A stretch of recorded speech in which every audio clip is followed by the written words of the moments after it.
Bienvenidos a Diario Enfermero. Hoy comenzaremos hablando de autolesiones, un problema creciente sobre todo entre los más jóvenes y que incluye un amplio espectro de conductas. Nos centraremos en qué hay detrás de estos comportamientos, en cómo detectarlos y sobre todo en las claves para hacer frente a la situación. Y lo haremos de la mano de una enfermera especialista en salud mental. Recordemos que el 1 de septiembre se ha celebrado precisamente el Día Internacional de esta especialidad. Además, hablaremos de enfermeras y enfermeros intrépidos, porque nos iremos a la montaña para conocer cómo es el trabajo de los 6 profesionales que se han unido al grupo de rescate en altura de la Comunidad de Madrid. Estos y otros temas que ya os adelantamos en nuestro sumario.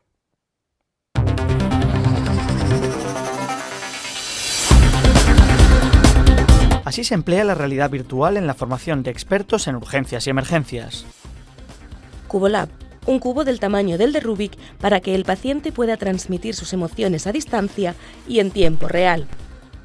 Nos acercamos a la unidad de oncohematología del Hospital San Pedro de Alcántara de Cáceres para hablar de empatía y del control de las emociones. Así fue la entrega de los premios a las mejores direcciones de enfermería de España. Conoce las imágenes de fotoenfermería seleccionadas en julio y agosto.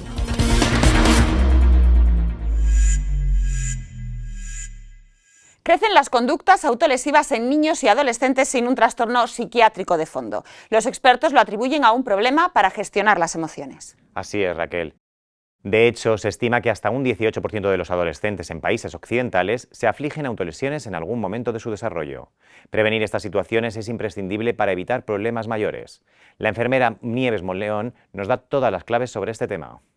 Cortes con cuchillas, rascados, atracones y restricciones alimentarias son solo algunos ejemplos de conductas autolesivas. Un problema creciente en los últimos años entre adolescentes, que afecta también a edades más tempranas y cuya incidencia parece haberse disparado aún más tras la pandemia.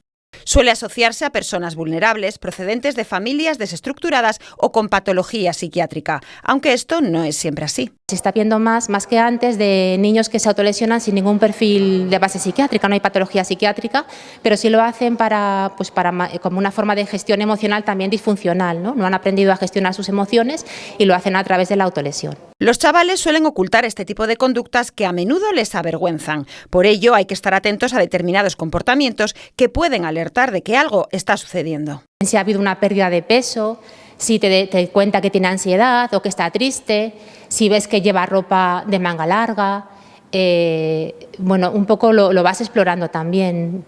Y ante un caso de este tipo, lo primero que deben hacer los padres es mantener la calma. Pues lo primero de todo es no tener reacciones excesivas, o sea, mantener la calma, ¿no? A pesar de la gravedad y que es una conducta que nos descoloca muchísimo, mantener la calma, porque si no al final conseguimos que el niño termine cerrándose más y empezar a explorar, ¿no? A ver qué te ocurre, por qué lo haces, ¿no? Empezar a preguntar. En estos casos hay que pedir ayuda a un profesional sanitario. La respuesta a los programas de alternativas a las autolesiones en niños y adolescentes suelen ser bastante rápidos. En un día ya empiezas que los niños empiezan a pedirte ayuda, a pedirte un cubito de hielo, a disminuir la frecuencia de la autolesión, sobre todo cuando les empiezas a explicar su lenguaje del cuerpo, ¿no? Ahí es cuando ellos se dan cuenta.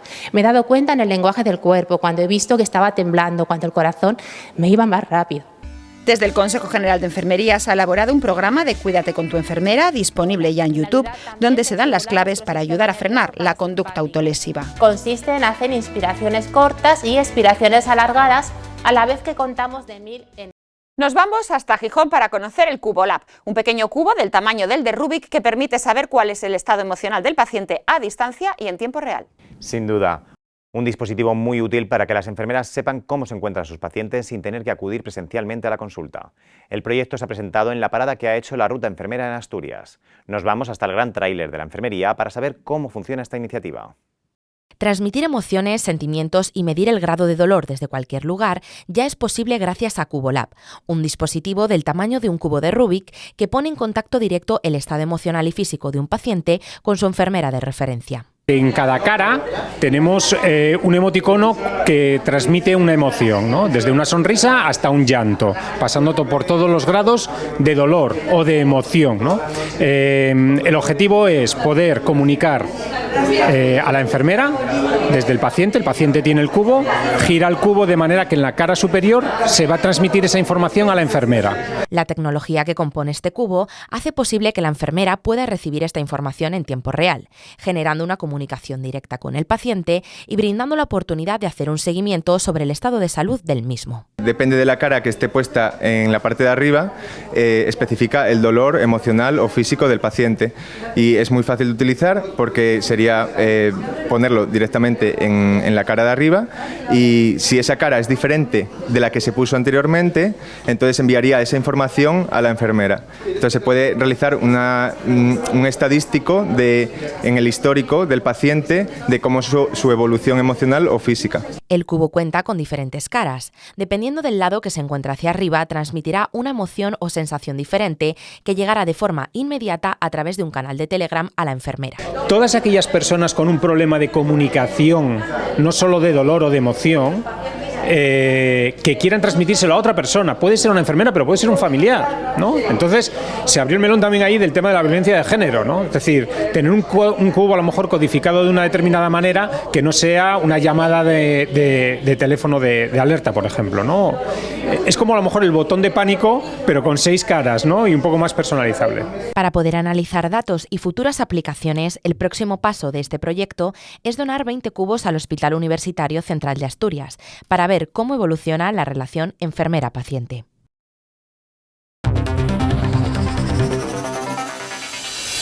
Como avanzábamos al inicio, hoy nos adentramos en una faceta de la enfermería poco conocida y sin duda muy atractiva. Eso sí, no apta para todos los profesionales. Abstenerse aquellos que tengan vértigo. Hablamos de emergencias en altura. Un reportaje de Alicia Almendros y Javier Ruiz Burón. 6 enfermeros del SUMA 112 se han unido al Grupo Especial de Rescate de Altura, GERA, para prestar atención sanitaria en los accidentes de montaña donde sea necesario. Es una reivindicación desde hace muchos años, ¿no? Tanto del Grupo Especial de Rescate en Altura de Bomberos como la parte sanitaria, ¿no? El intentar sanitarizar la asistencia en accidentes de montaña. Este grupo hace poco que ha hecho los 25 años, ¿de acuerdo? Y nunca ha llevado sanitario. Entonces es verdad que las intervenciones podían ser muy básicas de primeros auxilios, pero hay intervenciones complicadas, sobre todo accidentes traumáticos que, bueno, pues que la víctima necesita una asistencia sanitaria. Para poder formar parte de este equipo se ha llevado a cabo un proceso de selección previo. El proceso de selección tenía como 2 partes, una estrictamente sanitaria, que suma, pues bueno, son quien tiene que hacer eso, ¿no? Nosotros ni tenemos competencia ni nada por el estilo. Y luego era muy importante el nivel técnico, por así decirlo, ¿no? El nivel técnico deportivo. Tuvimos una prueba de resistencia, una prueba de lo que es manejo de crampones, de piolé y otra prueba de cuerda de progresión estival. Y una vez seleccionados, los enfermeros han tenido que pasar una formación específica antes de prestar asistencia sobre el terreno. La formación con bomberos de GERA ha sido en 3 etapas principalmente. Una primera que fue la poquita nieve que quedaba en la primavera de la Sierra del Guadarrama. Hicimos un módulo invernal en el que practicamos todas las técnicas de montaña invernal, con nieve, hielo, crampones, piolet. Luego hicimos un módulo estival de verano, de rescate en roca, y luego hemos hecho un curso de helicóptero, de rescate en helicóptero. Las formas de evacuar al herido pueden ser distintas. Primero tenemos que acceder al paciente, que eso es una maniobra que veremos de qué forma es la mejor, y después del acceso es la atención, la estabilización inicial y la evacuación.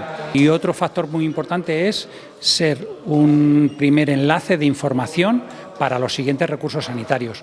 En nuestro caso hemos de enlazar esta asistencia inicial con el siguiente soporte sanitario, que puede ser un soporte vital avanzado o en su caso un soporte vital básico, para que luego ese sea el que haga la transferencia hasta el hospital.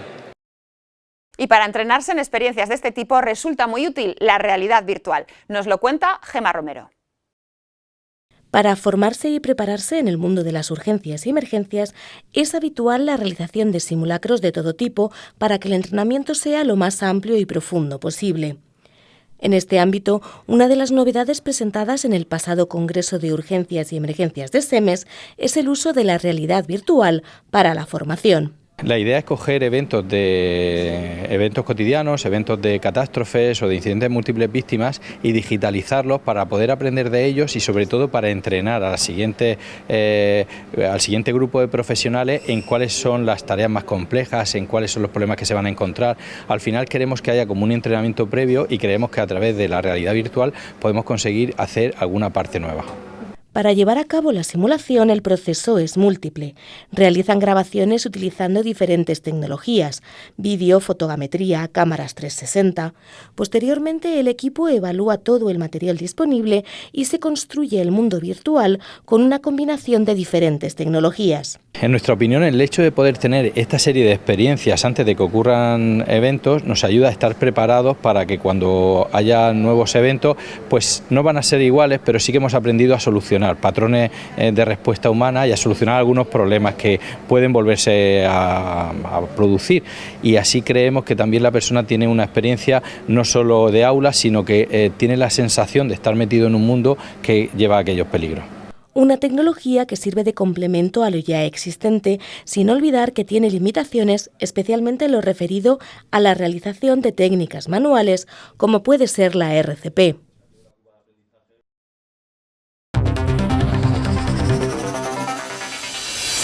Las enfermeras deben empatizar con sus pacientes, pero cuidado porque los profesionales pueden caer en lo que se conoce como fatiga de la compasión. Exacto. Y así nos lo ha hecho saber Pilar Rodríguez, una enfermera que trabaja con pacientes que van a recibir un trasplante autólogo de médula ósea. Hemos estado con ella en el Hospital San Pedro de Alcántara, en Cáceres, y así es como afrontan el día a día con estas personas. Cuando la soledad y el aislamiento se cierne sobre los pacientes, las enfermeras siempre están ahí para darles una mano confidente. Así es el día a día de esta unidad de oncohematología. Van a estar allí pues mínimo de 12, 15 y muchas veces meses, hasta 5 meses muchas veces aislados. Por lo tanto, nosotros somos parte de su familia. Acompañamiento, ayuda, apoyo y cuidados antes, durante y después de un trasplante de médula ósea autólogo. Y en enfermería le damos la vida al paciente que es sometido al trasplante autólogo. Realizamos lo que es la infusión de médula ósea, pero todo esto lleva un largo trayecto. Por lo tanto, están en una unidad aislados largo tiempo y se agarran a nosotros como si fuéramos una gran familia y además tenemos una labor importante a nivel humano. Y muy importante, para saber cuidar hay que cuidarse. En estas unidades la salud mental de las enfermeras es imprescindible para poder hacer frente al cuidado de los pacientes. Hay que empatizar, pero hay que tener también mucho cuidado con la empatía, porque tenemos lo que se llama la fatiga de la compasión, que esta fatiga de la compasión la padecen pues, personal, compañeros, personal de enfermería, que estamos en continuo contacto con dolor y con muerte. Entonces, saber hasta dónde tenemos que empatizar, porque también nos tenemos que proteger y tenemos que cuidarnos para cuidar. ¿Cuántas veces? Un año más hemos conocido cuáles son las mejores direcciones de enfermería de España. Sí. Un ranking del Monitor de Reputación Sanitaria que este año ha contado con la participación de más de 2.500 profesionales de enfermería. 3 hospitales muy reconocidos en España encabezan el listado. Las mejores direcciones de enfermería de los hospitales públicos y privados, de los centros de salud y de los centros sociosanitarios, según el Monitor de Reputación Sanitaria, han recibido el reconocimiento del Consejo General de Enfermería en un acto celebrado en Madrid. Yo creo que ese reconocimiento también que hacemos desde la profesión a todos los que prestan ayuda a la enfermería es importantísima para ellos y para nosotros. Yo creo que con eso estamos consiguiendo siempre una mejor sanidad, que es lo que perseguimos tanto para los pacientes como para el sistema sanitario en general. Creo que la profesión enfermera necesita un reconocimiento, porque reconocer es agradecer, es empujar, es hablar de futuro. Por eso lo hemos querido hacer. El ranking, que va por su 8ª edición, ha contado con la participación de más de 2.300 enfermeras, de 267 gestores enfermeros y de 241 gerentes y directivos de hospitales. En total se han repartido 55 distinciones en 6 categorías diferentes. Si bien quienes llevan años en lo más alto tienen claro qué es lo que hace falta para mantenerse ahí. Pues eso es el resultado de muchísimo trabajo, de un reconocimiento absoluto a el trabajo continuo tanto de los equipos de atención primaria como de los equipos directivos, como del Servicio de Salud y como de la Consejería de Salud, que apuesta por una atención primaria que se debe convertir en el eje vertebrador del sistema sanitario.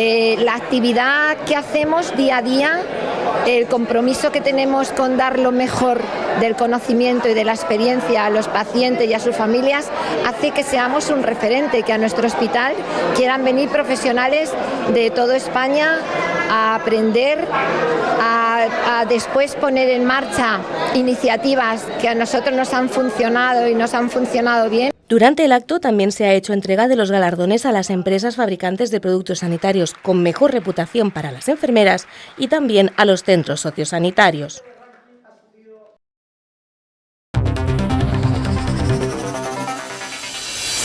Nos despedimos hoy con las imágenes de fotoenfermería correspondientes a los meses de julio y agosto. Y no olvidéis que todavía podéis participar en la categoría de Instagram y general a través de la cuenta @fotoenfermería o el email concursofotos@consejogeneralenfermería.org. Mucha suerte a todos y a todas. Y ahora sí, estas son las imágenes de julio y agosto que pasan ya directamente a la final. Muchas gracias, nos vemos como siempre aquí en Canal Enfermero.